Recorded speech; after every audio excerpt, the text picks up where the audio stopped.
ভাগে কোরবানি দেওয়া যাবে না। 7 ভাগে না 1 ভাগে? 7টা নামের 7 ভাগে কুরবানি দেওয়া জায়েজ। একজন ব্যক্তির পক্ষ থেকে একটাই কুরবানি হতে হবে। একা করি এটা সর্বোত্তম।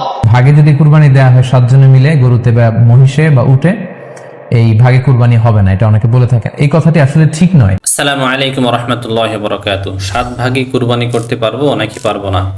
পবিত্র ঈদুল আজহা অর্থাৎ কুরবানি আসলেই আমাদের এই মাসালাটি অনেকের মধ্যে জাগরণ হয়। আমাদের সমাজেও এ নিয়ে দ্বন্দ্ব সৃষ্টি হয়। আমরা 7 ভাগে কুরবানি করতে পারবো নাকি পারবো না। চলুন আলেমরা কি বলে, কোরআনে হাদিস কি বলে সেটি আমরা জেনে আসি। 2 দল আলেম 2 রকম ব্যাখ্যা দিয়েছেন। কেউ বলেছেন 7 ভাগে কুরবানি বৈধ নয়, আবার কেউ বলেছেন 7 ভাগে কুরবানি করতে পারবো। কোনটি সঠিক আমরা বিস্তারিত দেখে আসি, তাহলে আমরা বুঝে যাব কোনটি আমরা মানব। চলুন দেখে আসি 7 ভাগে কুরবানি করতে পারবো নাকি পারবো না। 7 ভাগে না 1 ভাগে? জাবের রাদিয়াল্লাহু তাআলা আনহু বলেন, রাসূল সাল্লাল্লাহু আলাইহি সাল্লাম বলেছেন, আল বাকারাতুন সাবাতিন ওয়াল জাজরান সাবাতিন। 7 জনের পক্ষ থেকে গরু, 7 জনের পক্ষ থেকে। এই যে হাদিস আছে 7 জন নেই মানে ঠিকই তো আছে, তো 7 জন গরু, 7 জন উট। আব্দুল্লাহ ইবনে আব্বাস রাদিয়াল্লাহু তাআলা আনহু বলেন, কুল্লামা নবী সাল্লাল্লাহু আলাইহি সাল্লাম ফি সাফারিন, একদা আমরা রাসূলের সাথে সফরে ছিলাম। ফাহাজারাল আজহা, কুরবানির সময় চলে আসলো। ফাস্তারাকনা ফিল বাকারাতে সাবাতুন ওয়া ফিল বাইরাতে আসারাতুন, আমরা শরীক হলাম 7 জন গরুতে আর 10 জন উটে। আমরা সফরে ছিলাম, কুরবানির সময় চলে আসলো, আমরা 7 জন অংশগ্রহণ করলাম গরুতে আর 10 জন অংশগ্রহণ করলাম উটে। সব মিলে হলো জন, পরিবার নয়। এবার ধারাবাহিক ভাবে আসবে পরিবার। খুব ভালোভাবে মনে রাখবেন, 7 পরিবার নয়, 7 জন। যখন 7 জন মিলে দিবে তখন সে ব্যক্তিগত হিসেবে নেকি পাবে, আর কুরবানি করতে হবে ব্যক্তি ও পরিবারের পক্ষ থেকে। একজন ব্যক্তির পক্ষ থেকে একটাই কুরবানি হতে হবে। এই জন্য আবু হানিফা রাহিমাহুল্লাহর মত হচ্ছে যে পরিবারও পিতার সাথে খাসির অংশগ্রহণ করতে পারবে না, যে খাসিতে পরিবার অংশ হতে পারবে না।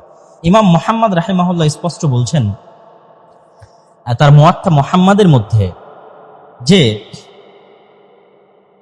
তিনি কি বলছেন, আর রাজুলু ইয়াকুনু মুহতাজান ফায়াযবাহু শাতাল ওয়াহিদা ইউযাহি বিহা আন নাফসিহি ফায়াকুলু ওয়া ইউতঈমু আহলাহু। যদি খুবই দরকার হয় তাহলে একজন ব্যক্তি সে নিজে একাই একটা কুরবানি করবে আর তার পরিবার পরিজনকে সেই গোস্তের মধ্যে অংশ দিয়ে তাদেরকে গোস্ত খাওয়ানোর ব্যবস্থা করে দিবে। কিন্তু ওয়ালা ইয়াজুযু শাতুন ইল্লা আনিল ওয়াহিদ, কিন্তু একটা খাসিতে পরিবারের 3 জন সদস্য অংশগ্রহণ করবে, 5 জন সদস্য অংশগ্রহণ করবে, এটা আবু হানিফা রাহিমাহুল্লাহর পক্ষ থেকে সম্ভব নয়। তাহলে আবু হানিফা রাহিমাহুল্লাহ 7 ভাগে গরু বা 7 ভাগে উটে, 10 ভাগে উটে কেন পক্ষে? উনি বলছেন যে আসল হচ্ছে এই অধ্যায়ে ভাগ চলবে না, ততটুকুতে ভাগ চলবে যতটুকুতে রাসূল সাল্লাল্লাহু আলাইহি সাল্লাম ভাগ করেছেন। রাসূল সাল্লাল্লাহু আলাইহি সাল্লাম কতটুকুতে ভাগ করেছেন? তিনি 7 জন মিলে সাহাবীদেরকে একটা গরুতে ভাগ দেওয়ার জন্য বলেছেন, 10 জন মিলে একটা উটে ভাগ দেওয়ার জন্য বলেছেন। এখানে একটা সূক্ষ্ম জিনিস মনে রাখবেন যে আবু হানিফা রাহিমাহুল্লাহ যখন পরিবারকে একটা খাসিতে অংশ নিতে দিচ্ছে না, তাহলে ভাগে কিভাবে উনি 7 পরিবারকে অংশ নিতে দিবেন? এই প্রশ্নটা খুব ভালোভাবে মনে রাখবেন। 3 ভাগ, 5 ভাগ, 7 ভাগে কুরবানি করার হাদিস কি সহিহ এবং রাসূলের কোন সাহাবীর সাথে কুরবানি করেছেন কিনা?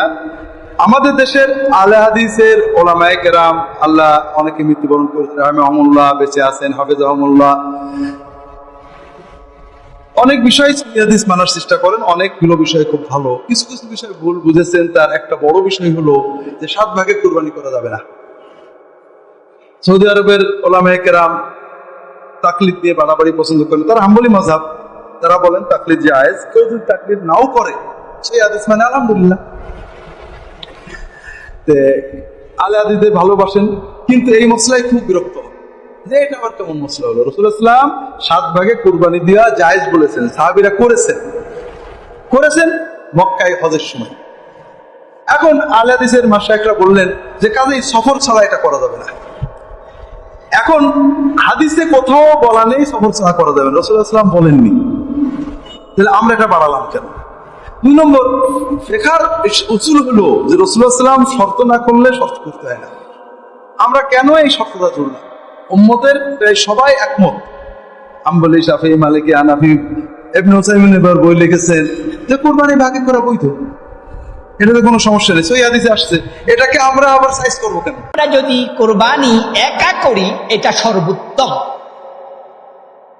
প্রয়োজনে ছাগল হোক, এটার মাঝে শরীক থাকে না বিদায় এখানে হালাল হারামের সংমিশ্রণ হওয়ার সম্ভাবনাও থাকে না।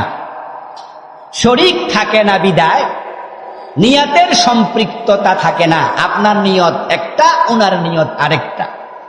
এই ইলতিবাসের কারণে কোরবানি কবুল হওয়ার মাঝে একটা কনফিউশন তৈরি হয়। এই জন্য যথাসম্ভব আমাদের উচিত হলো একা কোরবান দেয়া। তবে আমাদের দেশে একা কোরবান দেওয়ার প্রবণতার চেয়েও শরীকে দেওয়ার প্রবণতা বেশি। ইসলামে এটা জায়েজও আছে। রাসূলুল্লাহ সাল্লাল্লাহু আলাইহি ওয়াসাল্লামের সাহাবারা শরীকে কুরবান দিয়েছেন এমন ঘটনা এভেলেবেল ছিল।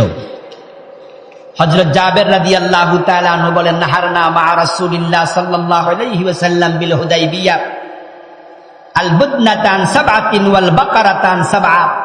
হযরত জাবের বলেন, রাসূল সাল্লাল্লাহু আলাইহি ওয়াসাল্লামের সাথে আমরা হুদাইবিয়াতে যে বছর আমরা উমরা করতে পারি নাই, আমাদেরকে ফিরিয়ে দেয়া হয়েছিল, আমরা তখন উমরার নহর করেছিলাম একটা গাবী গরুর পক্ষ থেকে 7 জন, একটা ওটের পক্ষ থেকে 7 জন।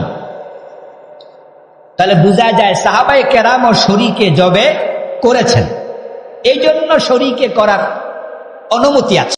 7 ভাগে কোরবানি হবে কিনা ইজমাউল উম্মাহ, ইসলামের বর্তমান এবং পূর্ব যুগের সকল মুস্তাহিদ যারা আলেম ওলামা ছিলেন 99% ওলামায়ে কেরামের মতামত অনুযায়ী গরুতে, উটে, মহিষে 7টা নামে 7 ভাগে কুরবানি দেওয়া জায়েজ। সুতরাং যারা এই ফিকহের উপরে আছেন যে হাদিসকে ফলো করেন তারা কুরবানি দিবেন, কোনো সমস্যা নেই, এটা নিয়ে আমাদের কোনো ইখতিলাফ নাই। কিছু ডিফারেন্ট কাইন্ড অফ মতামত অনেকে দেন, সেটার ব্যাপারে আমাদের শ্রদ্ধা আছে, তারা তাদের দালিলিকভাবে বলছেন, তাদেরকে কেউ যদি অনুসরণ করেন, সেই ফিকহকে যদি অনুসরণ করেন তারা দিবেন না। কিন্তু ইজমাউল উম্মাহ এখন যে 7 ভাগে কুরবানি দেওয়া যায়, সুতরাং এটা নিয়ে কোনো আলাদা ধরনের মতদ্বৈরতা তৈরি করা আমাদের উত্তম হবে না। ভাগে কোরবানি দেওয়া যাবে কিনা, এটা একটা গুরুত্বপূর্ণ প্রশ্ন আজকালকার যুগে। কারণ কোন কোন ওলামায়ে কেরাম বলছেন ভাগে কোরবানি দেওয়া যাবে না, বরং গরু হোক আর ওট হোক, যত বড় পশুই হোক, দিলে একজনের পক্ষ থেকে দিতে হবে, 7 ব্যক্তির পক্ষ থেকে যথেষ্ট হবে। এই যে কথা প্রচলিত আছে, এটাকে অনেক কোন কোন ওলামায়ে কেরাম কি করছেন, অস্বীকার করছেন। আসলে সঠিক কোনটা এ ব্যাপারে আগেই বলেছি যে একাডেমিক আলোচনা খুব বেশি লম্বাচড়া করার ইচ্ছা নাই এবং সুযোগও নাই। শুধু সংক্ষেপে এটুকু বলবো, সব যুগেই সবচাইতে বেশি সংখ্যক ওলামাদের মতে, বলা যায় প্রায় সবার মতে, সমস্ত ওলামায়ে কেরামের মতেই বলা যেতে পারে প্রায়, গরুর ক্ষেত্রে একটা গরু 7 জন ব্যক্তির পক্ষ থেকে কি হবে, কোরবানির জন্য যথেষ্ট হবে। এক্ষেত্রে বিচ্ছিন্নভাবে যে 2-1 জন আলেম বলছেন যে গরু হোক আর ওট হোক একজন থেকে হবে, 7 জন থেকে হবে না, তাদের যুক্তিগুলা খুবই ঠুনকো এবং খুবই দুর্বল। নবী আলাইহিস সালাম যে সফরে একাধিক ব্যক্তিকে কোরবানিতে অংশগ্রহণের সুযোগ দিয়েছিলেন, তারা বলেন যে এটা সফরের জন্য নির্দিষ্ট, অথচ নবী আলাইহিস সালাম সেটা নির্দিষ্ট করেন নাই, এটা ওনারা নির্দিষ্ট করছেন। নবী আলাইহিস সালামের কোন নির্দেশ সফরে হোক, হাজারে হোক, সফরের বাইরে হোক, যে কোনো নির্দেশ সাধারণত ব্যাপকভাবেই সবার জন্য সব সময়ের জন্য প্রযোজ্য হয়, যদি কোরআন এবং সুন্নাহর কোন বর্ণনা দ্বারা নবী আলাইহিস সালাম নিজে ওইটাকে নির্দিষ্ট না করে দেন। 7 ভাগে কুরবানি করা যাবে কিনা, এই ধরনের প্রশ্ন কিন্তু আমরা আগে শুনতাম না। রিসেন্টলি কিছু কিছু স্কলারদের আলোচনা বা এতে করে লোকজন হয়তো বিভ্রান্তিতে ভোগেন কিংবা একটা ধোঁয়াশা তৈরি হয়, ফলে এই প্রশ্নটি করা হচ্ছে। আমরা আবহমান কাল থেকে আমাদের প্রিয় মাতৃভূমি বাংলাদেশে হয়তো ছাগল কুরবানি দিয়েছি অথবা গরু কুরবানি দিয়েছি সর্বোচ্চ 7 ভাগে। সো এটা আমাদের সবার কাছে জানা ছিল, এ নিয়ে আগে সংশয় ছিল না। ইদানিংকালে অনেকের মধ্যে এই বিষয়ে সংশয় জেগেছে। কেউ কেউ বলে থাকেন যে ভাগে যদি কুরবানি দেওয়া হয় 7 জনে মিলে গরুতে বা মহিষে বা উটে, এই ভাগে কুরবানি হবে না, এটা অনেকে বলে থাকেন। এই কথাটি আসলে ঠিক নয়। আপনি যদি ভাগে কুরবানি দিতে চান এটি জায়েজ আছে, এবং একটি উটে বা মহিষে বা গরুতে আপনি সর্বোচ্চ 7টি ভাগে কুরবানি দিতে পারবেন ইনশাআল্লাহ। এ ব্যাপারে সহিহ মুসলিমের একটি হাদিসকে আমরা এখানে উল্লেখ করতে চাই। সাইয়েদনা জাবের রাদিয়াল্লাহু তাআলা আনহু থেকে বর্ণিত, তিনি বলেন, ক্বালা হাজাজনা মা রাসূলিল্লাহি সাল্লাল্লাহু আলাইহি ওয়াসাল্লাম, আমরা আল্লাহ রাসূল সাল্লাল্লাহু আলাইহি ওয়াসাল্লামের সাথে হজ করেছি। ফানাহারনাল বাঈরা আন সাবআ, সেখানে আমরা উট কুরবানি দিয়েছি 7 জনের পক্ষ থেকে। ওয়াল বাকারাতা আন সাবআ, আর আমরা সেখানে গরু কুরবানি দিয়েছি 7 জনের পক্ষ থেকে। খুব সুস্পষ্ট, একটি উটে ওনারা 7 জন অংশগ্রহণ করতেন, একটি গরুতে 7 জন অংশগ্রহণ করতেন। তো এই হাদিসের আলোকে অনেকে বলে থাকেন যে এটি হজের সময়, সফরের সময়, কিন্তু মুকিম অবস্থায় 7 ভাগে দেয়া যায় না। আসলে এই কথাটিও ঠিক নয়, কারণ সুনানে আবু দাউদের আরেকটি হাদিসে এসেছে যেখানে আল্লাহ রাসূল সাল্লাল্লাহু আলাইহি ওয়াসাল্লাম সুস্পষ্ট বলেছেন, সেখানে হজ বা কোনো সফরের উল্লেখ নেই। সেটা হচ্ছে জেনারেল স্টেটমেন্ট, অর্থাৎ আল বাকারাতু আন সাবআ, গরুতে সর্বোচ্চ 7 অংশ দিয়ে কুরবানি দেয়া যায়। ওয়াল জাযুরু আন সাবআ, আর উটের ক্ষেত্রেও সর্বোচ্চ 7 অংশ দিয়ে কুরবানি দেয়া যায়।